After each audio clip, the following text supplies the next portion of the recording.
and the Ministry of Finance in particular, and the multi-stakeholder group officially launched the Uganda EITI report for the fiscal year 2022-2023. May you kindly clap for that achievement. This EITI report is about enhancing the issue of transparency and governance to make sure that good governance is exercised and that our resources don't become a resource curse, but a benefit to our country. You know, we are newcomers in the oil and gas sector.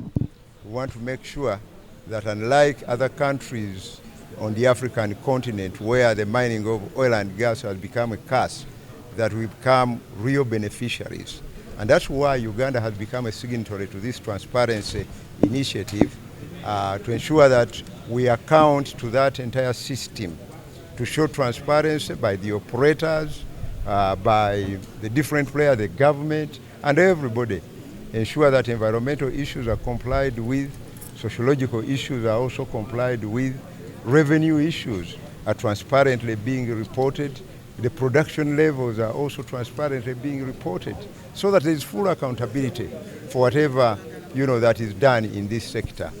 So as signatories, Uganda is expected to benefit from this global initiative and ensure that whatever we realize from these mineral resources comes to the benefit of the Ugandans at large. In the report, it also showed that generally companies have been providing information, but there was information in the way it was provided that had not been certified by the Auditor General. But on the whole, the information was provided by the certification.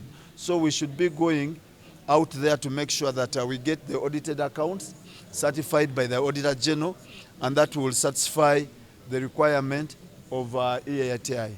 But on the whole, the report points out that Uganda is on the right path in terms of meeting the standard of accountability and transparency.